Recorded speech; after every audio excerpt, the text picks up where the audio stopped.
जानकी जीवन स्मरण जय जय राम पार्वती पते हर हर महादेव पुंडलीक वरदा हरि विठ्ठल श्री अनंत कोटी ब्रह्मांड नायक राजाधिराज सच्चिदानंद सद्गुरु श्री ब्रह्मचैतन्य महाराज की जय।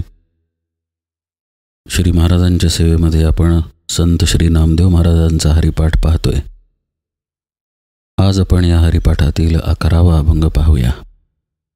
या 11व्या अभंगात नामदेव महाराज म्हणतात, करू हे कीर्तन रामनारायण जनी जनार्दन हेची देखे। जगाचा जनक रामकृष्ण एक न करिता विवेक स्मरे राम। तुटेल भवजाळ का करिशी पाल्हाळ सर्व मायाजाळ इंद्रिय बाधा। नामा म्हणे गोविंद स्मरे तू सावध नव्हे तुझ बाधा नाना विघ्ने। पारमार्थिक साधनेतल्या बऱ्याच गोष्टी नामदेव महाराजांनी या एका अभंगामध्ये सांगितलेल्या आहेत। अभंगाच्या सुरुवातीला नामदेव महाराज म्हणतात, करू हे कीर्तन रामनारायण जनी जनार्दन हेची देखे। भगवंताचं कीर्तन करा, त्याचं नामस्मरण करा असं नामदेव महाराज सांगतात। पण एवढं सांगून ते थांबत नाहीत। ते म्हणतात, हेच कीर्तन जनी जनार्दनामध्ये अनुभवा। आता हा विषय आपण थोडासा खोलवर जाऊन पाहूया। भगवंताचं नामस्मरण करायचं आहे हे तर ठरलेलं आहे, कारण मोक्षप्राप्तीचा तो राजमार्ग आहे।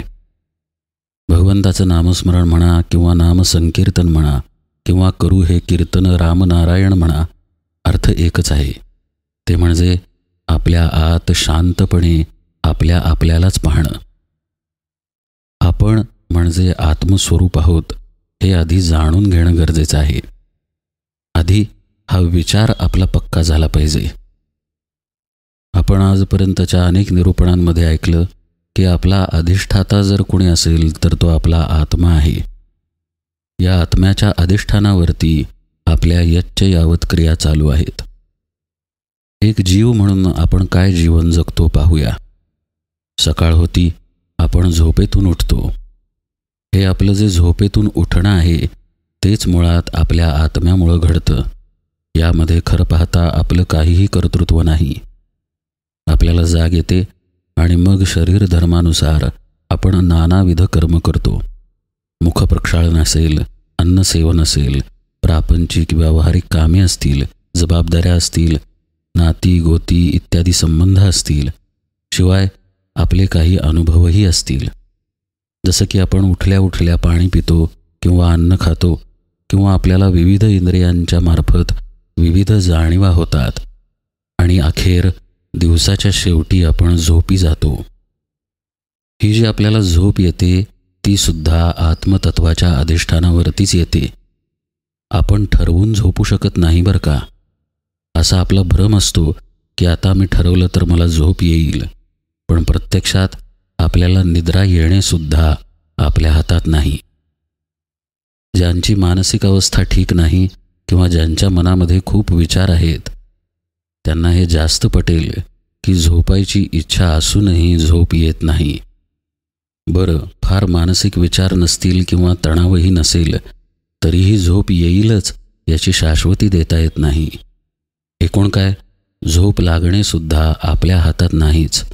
आत्मतत्वाच्या अधिष्ठानावरतीच आपल्याला झोप लागते आणि पुन्हा सकाळी त्याच तत्वाच्या अधिष्ठानावर आपल्याला जाग येते। गोंदवलेकर महाराज म्हणतात, झोपी गेल्यानंतर हे सगळं जातं कुठे आणि जाग आल्यानंतर हे सगळं येतं कुठून याचा विचार केला पाहिजे। हे सगळं जातं आपल्या आत्मस्वरूपामध्येच आणि हे सगळं येतं हे सुद्धा आपल्या आत्मस्वरूपामधूनच। कसं आहे, आत्मा हा अधिष्ठान रूपानं असल्यामुळं तो सुप्तपणाने आपल्याबरोबर सदैव आहे। आपण मात्र देहाच्या अंगानं वेगवेगळे अनुभव घेतो। कधी आपण सुखी असतो, कधी आपण दुःखी असतो, कधी आपण आनंदी होतो तर कधी खिन्न होतो, कधी विचारांमध्ये मग्न असतो तर कधी निर्विचार शांत असे बसलेलो असतो, कधी भगवंताचं नामस्मरण करत असतो, ध्यानधारणा करत असतो, तर कधी तीर्थयात्रा करत असतो, तर कधी आपली प्रापंचिक कामं, तर मगाशी पाहिलं तसं कधी आपण निद्रिस्त असतो। आपल्या आपल्या देहाच्या या सगळ्या अवस्थांमध्ये एक गोष्ट सातत्यानं आपल्याबरोबर असते आणि ती म्हणजे आपलं आत्मस्वरूप. असं पहा, आपल्या घरी पंखा आहे. पंखा आता 1 वर, 2 वर, 3 वर, 4 वर फिरतो. अगदी जोरात हवा असेल तर 5 वरही फिरतो.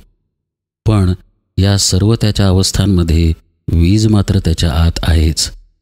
त्याचप्रकारे आपल्या आत हे आत्मस्वरूप अखंडत्वानं आहे. आता हे फक्त आपल्या आतच आहे असं नाही. हे आत्मस्वरूप यच्च यावत सृष्टीमध्ये व्यापून आहे. दगडधोंडे असतील, झाडं, पक्षी, पानं, फुलं काहीही असेल, एवढंच काय, संपूर्ण ब्रह्मांडामध्ये हे आत्मस्वरूप व्यापून आहे. बरं, एवढंच त्याचं महात्म्य नाही आहे, तर हे आत्मस्वरूप सगळीकडे सारखं आहे. म्हणजे मुंगीचाही आत्मा तोच आहे जो माझा आहे, आणि हत्तीचा आणि दगडाचा सुद्धा आत्मा तोच आहे जो माझा आहे, आणि माझा असलेला आत्माच पूर्ण ब्रह्मांडामध्ये व्यापून आहे. पहा, हे आत्मस्वरूप किती अलौकिक आहे. आपण किती संकुचित आहोत हे आपल्याला ताबडतोब कळेल जर या आत्मस्वरूपाची व्याप्ती लक्षात येईल. ही व्याप्ती आधी विचारांनी समजून घेणं गरजेचं आहे. कुणाला वाटेल की अभंगाची सुरुवात करू हे कीर्तन रामनारायण अशी आहे, आणि आपण आत्मस्वरूपाबद्दल का पाहतोय? कारण आपण यातला कीर्तन हा विषय समजावून घेतोय. कीर्तन म्हणजे काय तर भगवंताची कीर्ती, आणि भगवंत म्हणजे काय तर आपला आत्मस्वरूप. मग आत्मस्वरूपाची कीर्ती म्हणजे तरी काय? आत्मस्वरूपाची व्याप्ती हीच त्याची कीर्ती. आत्मस्वरूपाची सत्ता हीच त्याची कीर्ती. आत्तापर्यंत आपण जे या निरूपणात पाहिलं हे सगळं कीर्तनच आहे. बाह्यांगानं कुणी कृष्णचरित्र सांगेल, तर कुणी रामायण सांगेल, तर कुणी संत महात्म्यांच्या कथा सांगतील, तर अन्य पुराणातल्या गोष्टी कोणी सांगतील. पण हे सगळं सांगून झाल्यानंतर किंवा सांगत असताना त्यामध्ये बोध हाच आहे की आत्मस्वरूप सर्वत्र दाटून आहे, आणि भगवंत म्हणजे हे आत्मस्वरूपच आहे. प्रत्यक्ष भगवानच गीतेमध्ये सांगतात की मीच सर्वत्र दाटून आहे. तर मग आणखी शंका कुठे राहिली? हे जाणून जो घेतो त्याचं खऱ्या अर्थानं कीर्तन होतं. अन्यथा जर माझ्या ठिकाणी अहंकार असेल, अहंकार म्हणजे मी म्हणजे देहच आहे असा समज जर माझ्या ठिकाणी असेल, आणि तोंडानं मात्र मी रामायण, महाभारत किंवा संत महात्म्यांच्या गोष्टी सांगत असेन, तर ते कीर्तन नव्हे, तो फक्त मनोरंजनाचा भाग झाला. गजानन महाराजांच्या चरित्रात एक गोष्ट आहे. शेगावमध्ये एक कीर्तनकार कीर्तनाला आलेले असतात. त्यांचं कीर्तन चालू असतं आणि गजानन महाराज एका खाटेवर निजून ते कीर्तन ऐकत असतात. खाटेवर काही गवताच्या गंजी पण असतात. कीर्तनात विषय चालू असतो, नैनम छिंदंती शस्त्राणी नैनम दहती पावकहा. म्हणजे आत्म्याचा कुणी छेद करू शकत नाही, आत्म्याला कुणी जाळू शकत नाही, आत्म्याला कुणी भिजवू शकत नाही, हा विषय कीर्तनकार सांगत असतात. गजानन महाराज त्यांच्या चिलमीमधला एक अंगार खाली खाटेवर टाकतात आणि खाट आणि गवताची गंज पेट घेते. सगळा पलंग जळायला लागतो. सगळे लोक घाबरतात, इकडे तिकडे पळापळ होते. गजानन महाराज शांत बसलेले असतात. ते त्या कीर्तनकाराला हाक मारतात, ये जवळ, जवळ ये असं म्हणतात. कीर्तनकाराच्या अंगाला घाम फुटतो. गजानन महाराज म्हणतात, अरे आत्ताच तर तू म्हणालास ना की आत्म्याला अग्नी जाळू शकत नाही, पाणी भिजवू शकत नाही, मग तू घाबरतोयस कशाला? हे गजानन महाराज फक्त त्या कीर्तनकाराची परीक्षा घेण्यासाठी करतात. पण या गोष्टीतून त्यांना बोध काय सांगायचा आहे? त्यांना हे सांगायचं आहे की आपला देह म्हणजे मुळात आपण नव्हेच. आपण खरं म्हणजे आत्मस्वरूपच आहोत, आणि आपल्याला ना अग्नी जाळू शकतो, ना पाणी भिजवू शकतं, ना आपल्याला नाश आहे, ना आपल्याला उगम आहे, ना आपला अस्त होतो, ना उदय होतो. आपण खरं पाहता चिरंतन आहोत. सच्चित आनंद हे आपलं मूळ स्वरूप आहे. सर्व संत महात्म्यांनी हेच तत्त्वज्ञान वेगवेगळ्या प्रकारे सांगितलेलं आहे. पण हे आत्म्याचं स्वरूप कळणं अत्यंत महत्त्वाचं आहे. हे समजून घेऊन आपल्याला उपासना करायची आहे. आणि अशी जर उपासना केली तर आपण आत्मस्वरूप म्हणजे आत्म्याच्या अवस्थेमध्ये जाऊ शकतो. ज्ञानेश्वर महाराज एका अभंगामध्ये म्हणतात, आत्माची कळला नाही जप तप साधन तीर्थे खोटी गे, ज्ञानदेव म्हणे न सुटती संसाराच्या गोष्टी गे. हे कबूल आहे की आत्मस्वरूपाचं ज्ञान होण्यासाठी साधना करायची असते, पण ते आत्म्याचं स्वरूप काय आहे याचं ज्ञान सद्गुरूंकडून करून घेतलं नाही तर कुठलीही उपासना करून उपयोग नाही. सद्गुरू आपल्याला सांगतात की हा आत्मा म्हणजेच तू आहेस आणि तू म्हणजेच हा आत्मा आहेस, आणि हेच खऱ्या अर्थानं भगवंताचं कीर्तन आहे. म्हणूनच नामदेव महाराज जेव्हा करू हे कीर्तन म्हणतात तेव्हा ते तिथं न थांबता रामनारायण असे शब्द वापरतात. नाम म्हणजे भगवंताची ओळख, भगवंताची अशी एक खूण की ज्यानं भगवंत ओळखला जातो. मग आत्ता आपण काय पाहिलं? भगवंताची ओळखच तर पाहिली की भगवंत म्हणजे नेमकं काय, आणि हेच त्याचं नाम आहे. म्हणून करू हे कीर्तन रामनारायण.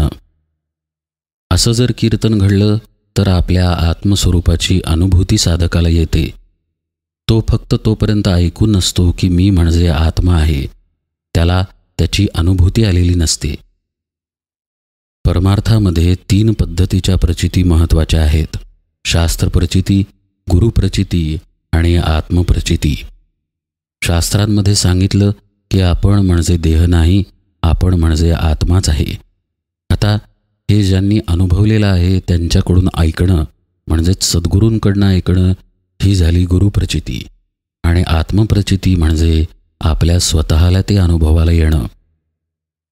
शंकराचार्यांची एक गोष्ट आहे. शंकराचार्यांनी शिष्यांना शिकवलं की ब्रह्मसत्यम जगन्मिथ्या. त्यांचे काही शिष्य रस्त्याने जात होते आणि समोरून हत्ती आला. हत्ती माजलेला होता आणि हत्तीवरचा जो माहूत होता तो लोकांना सांगत होता की तुम्ही बाजूला व्हा.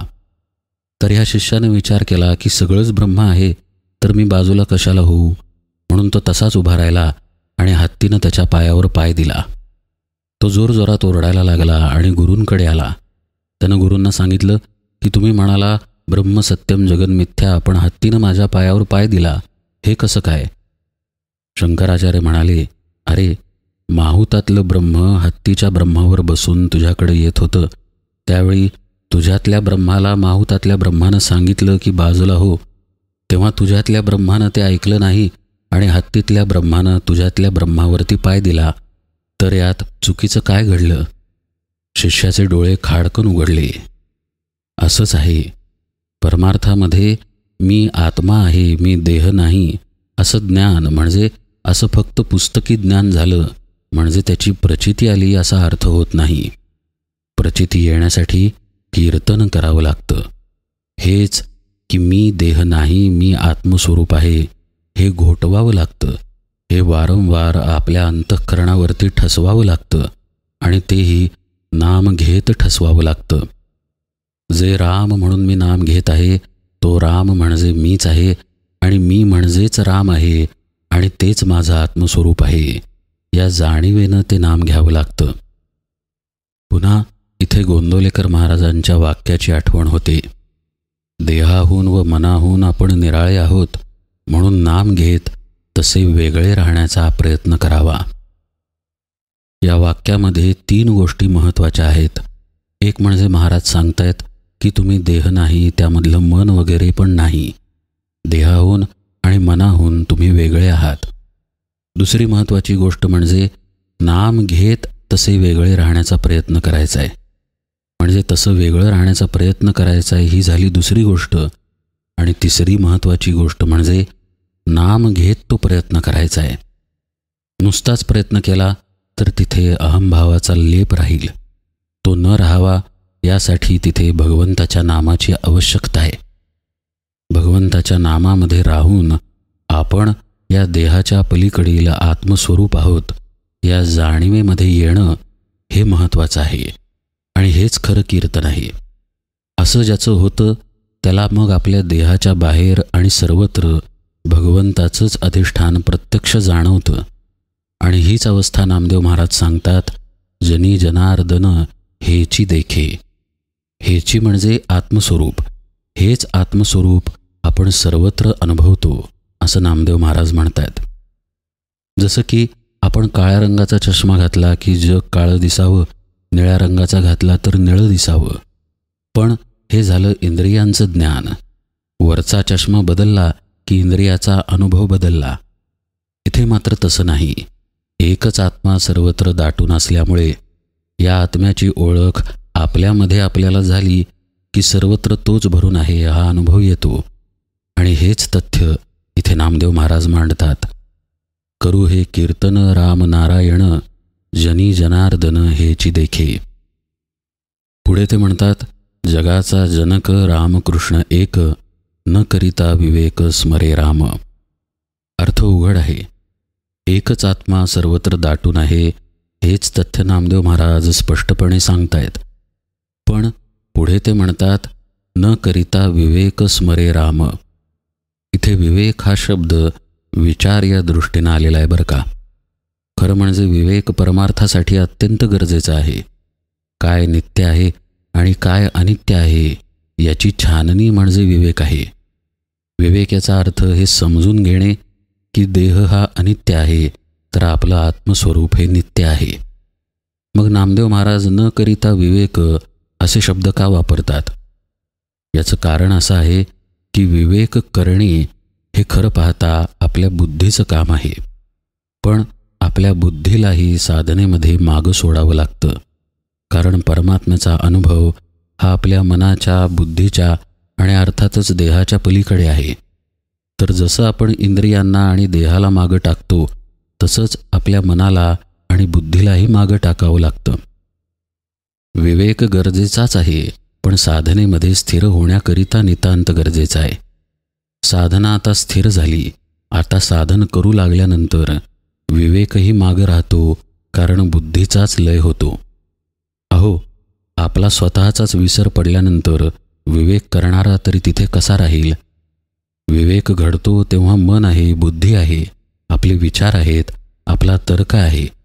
आपल्या तर्कानं आपण ठरवतो की मला नित्यतेकडे जायचं आहे आणि अनित्य वस्तूंना बाजूला सारायचं आहे.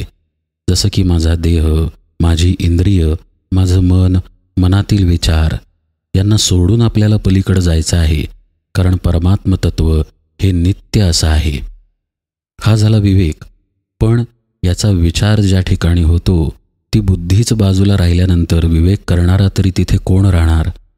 तिथे राहतं ते फक्त आत्मस्वरूप. म्हणून नामदेव महाराज म्हणतात, न करिता विवेक स्मरे राम. तेव्हा जे स्मरे राम असं होतं ते फक्त भगवंतानं भगवंताचं केलेलं स्मरण आहे. नीट ऐका बरं का. मी म्हणून देहानं किंवा मनानं केलेलं भगवंताचं स्मरण नव्हे, भगवंतानंच भगवंताचं केलेलं स्मरण. जसं की गुलाबाचा वास गुलाबाच्या पाशीच असावा किंवा मोगऱ्याचा वास मोगऱ्यापाशीच असावा. मोगऱ्याचा गंध मोगऱ्यावरती कुणी बाहेरून सोडत नाही, तो त्याच्यामध्येच आहे. तसंच भगवंताचं स्मरण भगवंतामधूनच येतं, जेव्हा मनाचा, बुद्धीचा, चित्ताचा पूर्णपणे लय होतो. या अवस्थेचं वर्णन करताना नामदेव महाराज म्हणतात की जगाचा जनक रामकृष्ण एक. हे तर खरंच आहे की भगवंतच सर्वत्र एकत्वानं नटलेला आहे. पण न करिता विवेक स्मरे राम. तुझ्या स्वपणाच्या ज्या म्हणून काही खुणा आहेत त्या सगळ्या बाजूला पडल्या की खरं भगवंताचं स्मरण घडतं, किंबहुना त्या अवस्थेमध्ये भगवंतच भगवंताचं स्मरण करतो. कबीर साहेब म्हणतात, ओठकंठ आले नाही जिव्हा न करे काम, राम हमारा जाप करे हम बैठे आराम. हम बैठे आराम म्हणजे अहम आरामात बसला. याचा अर्थच अहम न म्हणजे अहंकारानं बसकण घेतली. अहंकार राहिला नाही आणि अहंकारामध्ये आपलं मन, चित्त, बुद्धी यांचा समावेश आहेच. म्हणूनच विवेक तिथे राहत नाही. राहतं ते फक्त भगवंताचं स्मरण, जे की भगवंतच स्वतः करत असतो. तिथे साधक मीपणानं वेगळा राहत नाही. पुढे नामदेव महाराज, तुटेल भवजाळ का करशी पाल्हाळ, सर्व माया जाळ इंद्रिय बाधा असा विषय नेतात. तो आपण यथावकाश पाहूया. आज मात्र निरूपण सेवेला इथेच विराम देतो. जानकी जीवन स्मरण जय जय